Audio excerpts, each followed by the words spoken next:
Hi, welcome back. A real quick one this time. I've got 35 videos. Go to my videos, playlists, briquettes make and burn. There's loads of briquette making videos there, but this is just a quick catch up on the previous video from a few weeks ago. What's good, what's not good about using the tubs for making briquettes. Have a look at this.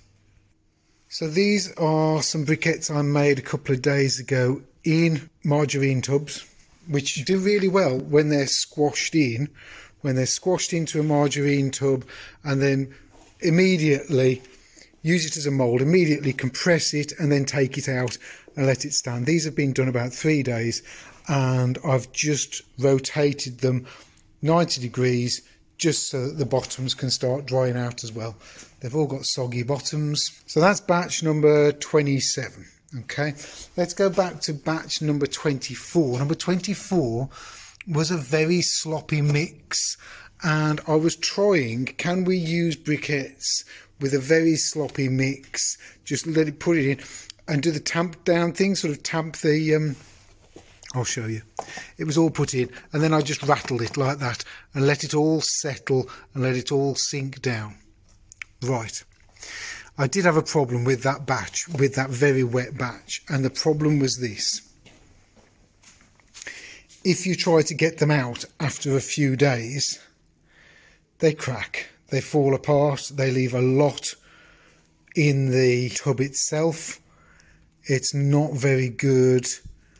You've got to commit to leaving them in the container for at least a few weeks. Now, if we go to some of these now, and we have a look at some of these now, will they come out properly without?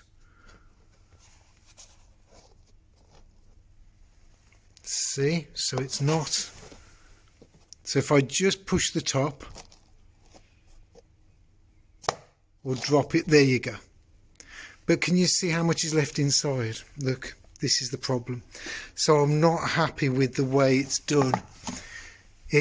I'm losing some corners, I'm losing some of my mix. That'll go in the next one. So that sloppy mix is not the way to go. I didn't know at the time.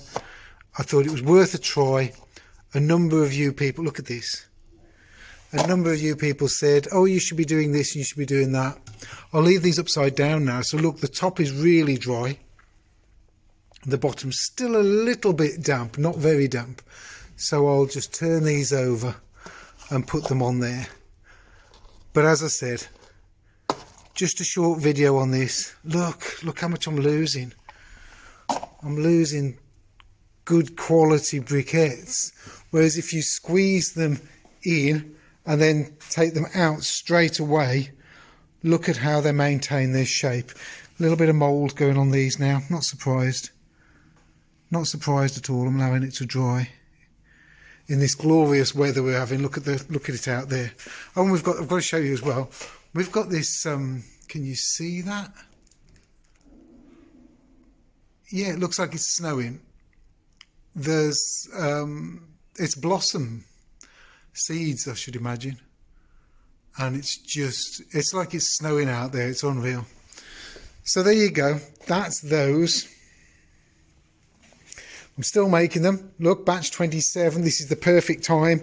This is the perfect time for making briquettes. This is batch number, what have we got here? Batch number 30. This was started 2 days ago. And look at it.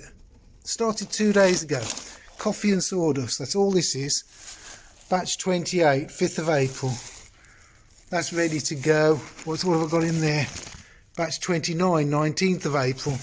So I'm turning these around in a quicker period of time now, so that I can make them now, get them done, so that they dry quicker. And because I've got lots of wood shavings, got plenty of wood shavings in there, I've still got some in there. I've only just emptied that, so that's absolutely empty now. I've got another one over there that needs emptying. So yeah, plenty going on. I'm going to put these now on the rack to dry out the other way and clear some space, ready to make batch number 28. So as I say, perfect time now for making these. You know, YouTube, do your best, put this video out there for people. Briquettes, coffee briquettes, they're the way forward. I've got to show you something else. And the people have gone now, right? So let them go. But I just want to say this, and if you're still here, that's great. Where can you make a fuel?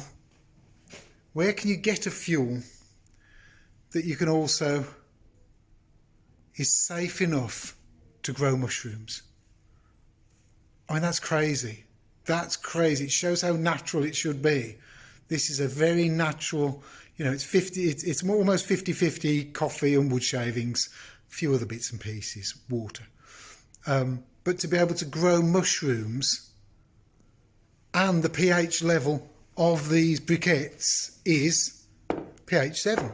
So it's as natural can be, and yet these will burn for 2 hours on a fire. Is there something that people don't want us to know? You know, are my videos being kept a little bit quieter now? I don't know. But if you know anybody who might be interested in this, it's worth sharing. It's getting interesting, really interesting. Thanks for watching. See you on the next video. Cheers.